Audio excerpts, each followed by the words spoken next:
We all know that things in business, well, they don't always stay the same. Companies buy and sell, strategies shift, and sometimes that means selling off a pretty significant part of the operation. So, how do they actually account for those big decisions? That's what we're diving into today. Exactly. And you've given us a great set of materials to work with on this. Everything from a look at the proposed updates to the rules on non-current assets held for sale, Yeah. right through to real-world examples, how these rules are applied and interpreted under standards like IFRS 5, and even some specific stuff for the public sector with IPSS.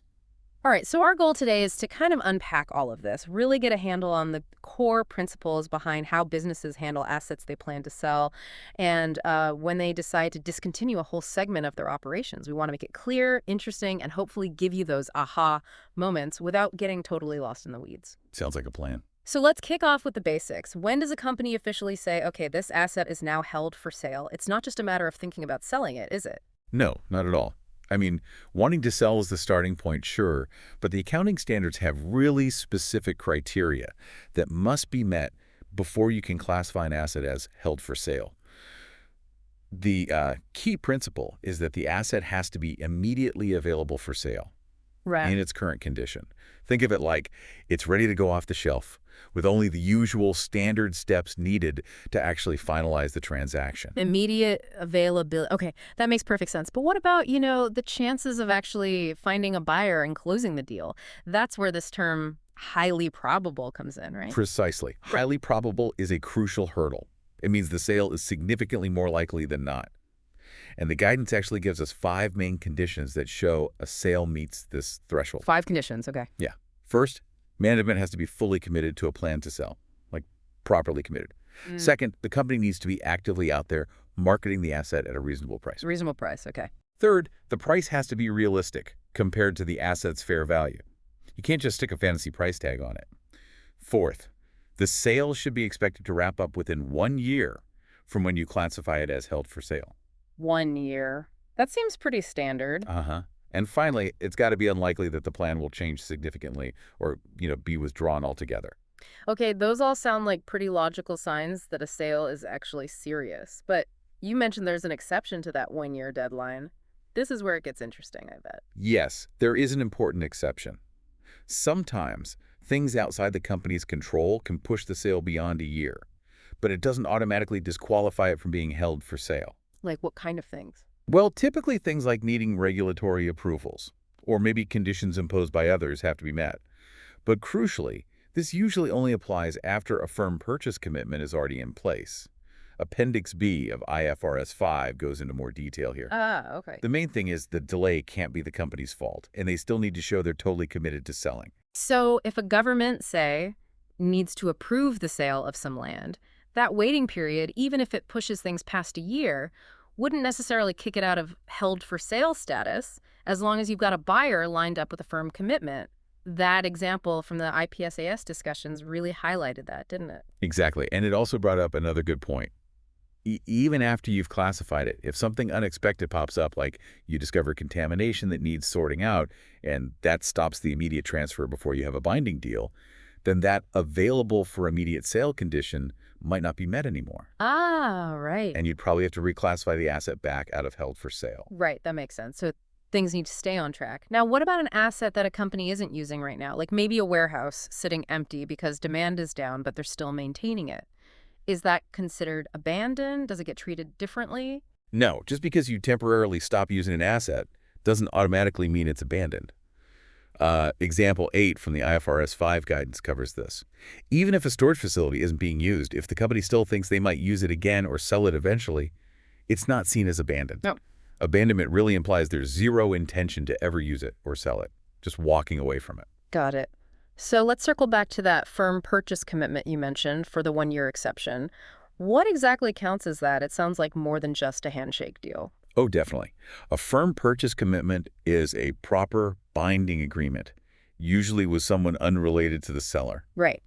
It's normally a legally enforceable contract, spelling out all the key terms, the price, the timing, and importantly, there has to be a significant penalty or disincentive if either side backs out. Something strong enough to make completing the sale highly probable. Just saying, yeah, I'm interested, Usually won't cut it. Okay, that sounds pretty solid. Now, what if a business buys something specifically intending to flip it really quickly? Can they just call it held for sale straight away? They can, but there's a catch, or rather a tight window. If you acquire a non-current asset, or maybe a group of them, purely to resell, you can classify it as held for sale on the day you buy it. But that one-year expectation for the sale still applies. Oh, okay. Unless, that exception for external delays kicks in. Mhm. Plus, it has to be highly probable that any other held-for-sale criteria not met right at purchase will be met very soon. The guidance usually says within about 3 months. 3 months. Wow, that is a tight deadline to get everything sorted. And you also briefly mentioned something called held for distribution to owners. Is that totally different? Not totally. The principles are actually quite similar to held for sale. But instead of selling the asset, the plan is to distribute it to the owners, like shareholders. The asset still needs to be available for immediate distribution in its current state, and the distribution itself has to be highly probable with active steps being taken to get it done within that one-year time frame. Okay, so similar logic, just a different destination for the asset. Right, so we've got a pretty good grip on what qualifies as held for sale. Now, the big question, what happens to the value of that asset on the books once it gets this label? How do we measure it on the balance sheet? Right, this is where the main measurement rule comes in. Once an asset or a whole disposal group being sold together is classified as held for sale, it's measured at the lower of its carrying amount and its fair value, less costs to sell. Or cost to distribute, if that's the plan. Or cost to distribute, exactly. Oh, but carrying amount, that's basically the book value, right? I What it's recorded at just before the decision to sell, after all the depreciation up to that point. Precisely. The carrying amount is the value on the company's books right before the reclassification. That includes any accumulated depreciation or amortization up to that date, and maybe any adjustments from prior accounting, like if land had been revalued under IAS 16, for instance. Could you walk us through a quick example, maybe using that Pinch Puck building from one of the sources, just to make it concrete? Sure. So Pinchbluck had this building. Its book value was $15 million. They decided on April 1st to sell it after already depreciating it for 3 months that year. So by the time they classified it as held for sale, its carrying amount had dropped slightly to $14.75 million. Okay. Now, let's say they estimated the fair value, what they could sell it for minus the cost of selling it, like agent fees, legal costs, was $12.8 million. Right. Since $12.8 million is lower than the $14.75 million carrying amount, the building gets reclassified as held for sale at that lower value, $12.8 million. And Pinchbluck would immediately recognize a loss of $1.95 million in its profit and loss statement for that difference. Ouch. So they take the hit right away. Yes. And then, if that fair value, less cost to sell changes later, before the sale, those changes are also recognized in profit or loss. That makes sense. It's like a reality check against the market value.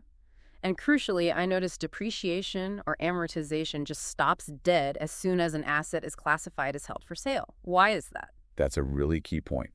Depreciation stops because the whole point of depreciation is to allocate the cost of an asset over its useful life while it's generating revenue. Once it's held for sale, it's not being used in ongoing operations anymore. Ah, right. Its value is going to be recovered through the sale, not through continued use. So continuing to depreciate it wouldn't make sense. It wouldn't reflect how you're actually planning to recover its value. Gotcha. What about those costs to sell? If we think the sale might take, say, 9 months, do we just use the estimated costs? Or what if it might take longer than a year, under that exception we discussed? Good question. If the sale is expected to complete beyond 1 year, then those future costs to sell have to be measured at their present value. You essentially discount them back to today's value. Okay, time value of money. Exactly. And then, as time passes, the increase in that present value, the unwinding of the discount, is recognized in profit or loss as a financing cost, a bit like interest expense. Interesting. So you even account for the time value of money on the selling costs. Now, what if the fair value, less cost to sell, actually drops below the carrying amount after you've already written it down? Do you just ignore that? No, you don't ignore it. That further drop results in what's called an impairment loss. You recognize that loss to bring the carrying amount down to the new, lower fair value, less cost to sell. Okay, so you keep adjusting downwards if needed. Yes, but there's potential upside later. If the fair value less cost to sell subsequently increases, you can reverse those previously recognized impairment losses. But, and this is important, you can only reverse the loss up to the point where the carrying amount is back to what it would have been before any impairment related to the held for sale classification. You can't write the value up beyond its original carrying amount, adjusted for depreciation that would have occurred if it hadn't been held for sale. So there's sort of a ceiling on the recovery. You can reverse impairment, but not create extra value above the original adjusted cost. Got it. What if we're selling a whole package deal, a disposal group, as the standards call it? Does this measurement rule apply asset by asset within the group? Not necessarily individually. For a disposal group, which is, a collection of assets, maybe even with some related liabilities, all being sold together in one transaction, that measurement principle of carrying amount and fair value less cost to sell is applied to the group as a whole. Ah, okay. You look at the total carrying amount of all the assets and liabilities in the group and compare that to the total fair value of the group less the costs to sell the whole package. But I did notice a list of specific assets that are excluded from these IFRS 5 measurement rules, even if they're part of a disposal group classified as held for sale. That seemed a bit strange at first glance. That's a really important distinction. You're right to pick up on it. Certain types of assets just don't follow the IFRS 5 measurement rules. Think things like deferred tax assets, employee benefit assets, most financial assets, investment property if it's carried at fair value anyway, some agricultural assets, and rights from insurance contracts. So why are they excluded? Because they already have their own very specific accounting standards that dictate how they should be measured. So even if they happen to be bundled into a disposal group that's classified as held for sale, they continue to be measured under their own rules. Okay, but how does that work with the overall group measurement? Right, here's the crucial step. If these excluded assets are part of a disposal group, you first remeasure their carrying amounts according to their own specific standards. You do that before you then figure out the overall fair value less costs to sell for the entire disposal group. I see. It ensures these specialized assets are accounted for consistently using the rules most relevant to them before they get rolled into the group calculation. Okay, that explanation really clears up why those exceptions exist. It's about keeping the accounting consistent for those unique assets.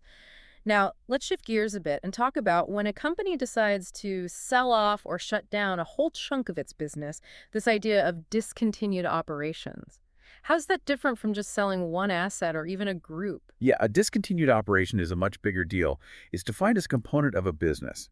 Think a whole segment or division that has either been sold off or is classified as held for sale, and it meets one of three specific criteria. Okay, what are the criteria? It has to represent a separate major line of business Right. or a distinct geographical area of operations, or it's part of a single coordinated plan to get rid of such a major line or area.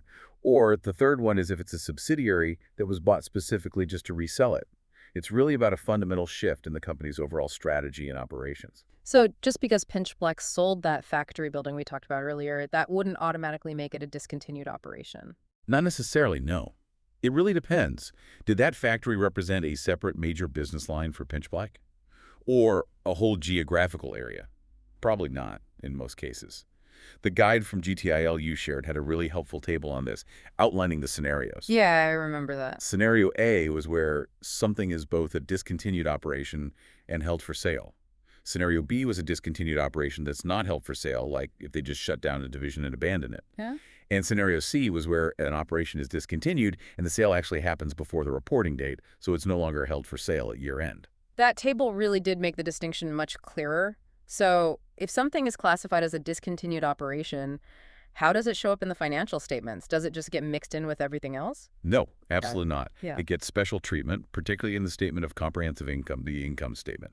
The total profit or loss from these discontinued operations, after tax, plus any after-tax gain or loss from measuring it at fair value, less costs to sell, or from the actual disposal, is presented as a single separate line item. Okay.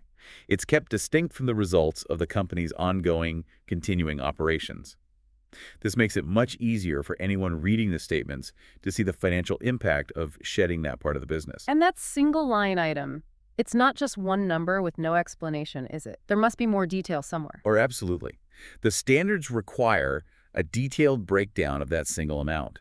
This can be either in the notes to the financial statements, or sometimes companies put it right on the face of the income statement.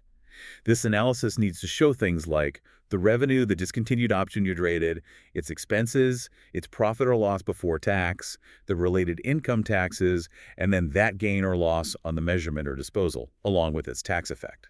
So plenty of transparency there. Yes, the goal is transparency about the performance of that segment being discontinued. I also remember reading something about having to go back and adjust the numbers from previous years. Restatement. Yes, that's a crucial point. For any prior periods that are presented alongside the current year's results for comparison, the company has to represent those figures. They need to pull out the results of the operations that are now discontinued and show them separately for those past years too. Why do they have to do that? It ensures comparability. So users can make meaningful comparisons of the company's ongoing performance over time without the results of the bit they've now gotten rid of, confusing the picture or skewing the trends. Makes sense. What happens if there are still some loose ends after a discontinued operation has been sold?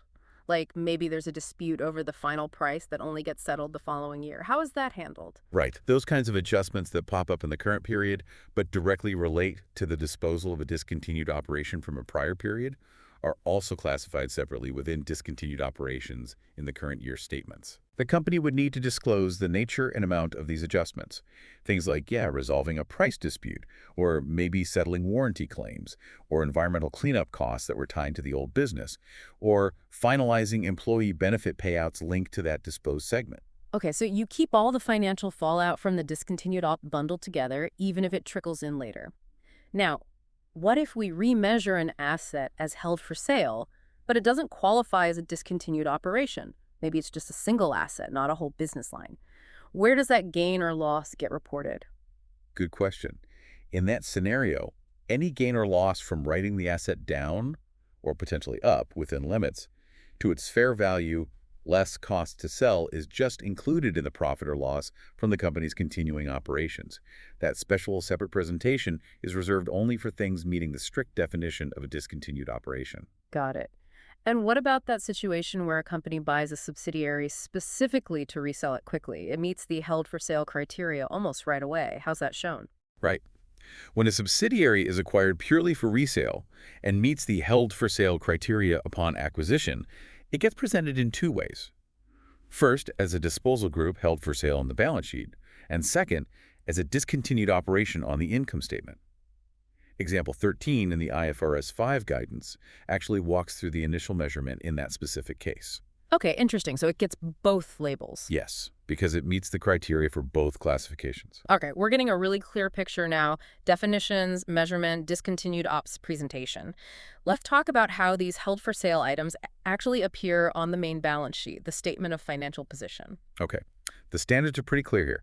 A company must present any non-current asset classified as held for sale and all the assets belonging to a disposal group held for sale separately from its other assets on the balance sheet. Separately. Okay. Same goes for the liabilities. Any liabilities that are part of a disposal group held for sale must be shown separately from other liabilities. Oh. And importantly, you can't just net the assets and liabilities off against each other and show one number. No offsetting. No offsetting. Right. Plus, the major categories or classes within those held for sale assets and liabilities should be disclosed separately, either right there on the balance sheet or in the notes. And one other point, if there's any cumulative income or expense related to these assets that was previously recognized in other comprehensive income, OCI, that needs to be presented separately too. So the clear goal is visibility. Make it obvious what's heading out the door. What other specific disclosures are needed when something gets classified as held for sale or is actually sold? In the period when the classification happens or the sale occurs, there are several key disclosures. You need a description of the asset or disposal group, an explanation of the facts and circumstances leading up to the decision, the expected method and timing of the disposal, and importantly, the amount of any gain or loss recognized. Right. If that gain or loss isn't shown as a separate line on the income statement, you need to say which line item it's included in. And, if relevant, you also need to disclose which reportable business segment the asset or group used to belong to. And for discontinued operations specifically, what other information needs to be disclosed beyond just the profit loss number? For discontinued ops, besides the after-tax profit loss and the gain loss on measurement or disposal, the company also has to disclose the net cash flows attributable to that operation. broken down by operating, investing, and financing activities. Cash flows too. Okay. Yeah, this can be shown either in the notes or maybe within the main cash flow statement. There is one small exception, though. You don't have to provide this cash flow breakdown for a newly acquired subsidiary that's classified as held for sale immediately upon acquisition. Okay. Now, what if things change? What if a company classifies an asset as held for sale, but then, for whatever reason, changes its mind and decides not to sell it? What's the accounting for that U-turn? Right? That can happen. If the criteria for held for sale are no longer met, maybe the market tanks or strategy shifts again, Yeah. the company has to stop classifying it as held for sale and put it back into its original category. Okay, reclassify back. Exactly. And then it needs to be measured at the lower of two amounts. First, what its carrying amount would have been if it had never been classified as held for sale in the first place, so you'd need to kind of catch up on any depreciation you missed, for example. Ah, And second, its recoverable amount at the date you decide not to sell. Recoverable amount being the higher of its value in use, what you can get from using it, and its fair value, less costs to sell at that point. so you measure it at the lower of those two. Yes. Ah.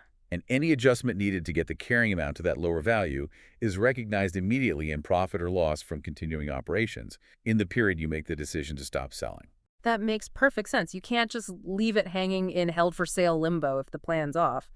Now, I know the IFRS Interpretations Committee, the IRC, has looked at some really complex borderline situations around the scope of held for sale. Can you give us a quick flavor of those discussions? Certainly. Originally, the whole held for sale idea was very much focused on, well, sales transactions, Yeah, straightforward selling. right. Later, its scope was officially expanded to include distributions to owners, as we mentioned. But the committee has debated whether other events that lead to a loss of control over its subsidiary, even without a traditional sale of shares, should trigger the held for sale classification for that subsidiary's assets and liabilities. Oh, interesting. Like losing control without actually selling. Exactly. There are different views, naturally. But the staff's perspective and kind of the direction things moved in was that the scope is broadened beyond just sales. It now includes other ways an entity might recover the carrying amount of an asset, other than just continuing to use it, especially when a loss of control becomes highly probable. That's quite a significant shift in thinking. So things like losing control because your ownership gets diluted, or maybe a non-controlling shareholder exercises an option to take control, or even just changes in shareholder agreements, these could potentially lead to classifying the subsidiary's assets and liabilities as held for sale, provided that loss of control is highly probable and the other criteria are met. That's the way the interpretation seems to be leaning, yes. The focus shifts from, is it a sale, to, is control going to be lost? Because if control is lost, the carrying amount won't be recovered through continued use within that consolidated group anymore. Fascinating. Another really tricky point from the IFRIC discussions was about transactions between continuing operations and discontinued operations within the same consolidated group. That sounds like it could get messy. It definitely can. The core question is, how do you present these internal dealings in the consolidated financial statements? Yes. Three main views were kicked around. View one was, eliminate them completely, just like any other intergroup transaction, with no further adjustments. View two was eliminate them, but then adjust the numbers to show what the future relationship would look like on an arm's length basis after the discontinuation, sort of an as-if presentation. And view three was, don't eliminate them at all in the consolidated statements showing the discontinued of them separately. Wow, three quite different approaches. What was the conclusion or the prevailing view? Well, the staff view, based on the existing standards, particularly IFRS 10 on consolidation, was that full elimination view one is what's currently required. You eliminate the intergroup transactions completely. So no as-if adjustments on the main statements. Not required on the face of the statements, no. Even though there was some acknowledgement that the as-if presentation view two might actually provide more relevant information in some cases, it's not currently mandated by IFRS.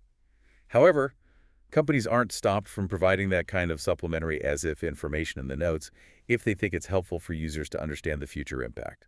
Okay, so standard elimination is the rule, but extra disclosure is possible. Finally, let's just briefly touch on the public sector angle. I know IPSS has its own considerations here. Yes, the IPSASB looked closely at IFRS 5, but recognized some public sector specifics. For instance, assets might be disposed of for policy reasons at amounts that aren't fair value, and approval processes can often take much, much longer than in the private sector. Right, bureaucracy. Could say that. So while they removed direct references to IFRS 5 in some places, To avoid forcing potentially inappropriate application, IPSS still generally allows public sector entities to adopt policies consistent with IFRS 5 if it makes sense for them. The big emphasis is always on transparency and accountability. And any key differences in measurement or disclosure? One specific point highlighted was transparency. If a held-for-sale asset in the public sector ends up being measured at a carrying amount significantly lower than its fair value, IPSAS requires disclosure of that fair value, just to make it clear what the underlying value is, even if it's being transferred for less. Okay, that's a useful public sector insight.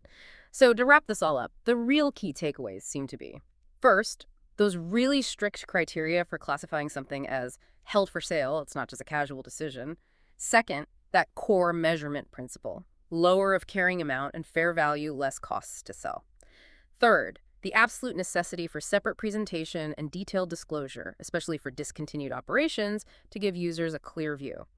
And finally, the fact that this area is still evolving, with interpretations needed for complex situations like loss of control or intergroup dealings, it really shows the depth of thought needed to report these major strategic shifts accurately. Absolutely. And hopefully by understanding these rules, you, our listener, get a much richer, more informed view when you see companies announcing disposals or restructuring. You can look behind the headlines a bit more. Definitely. And on that note, here's a final thought for you to ponder.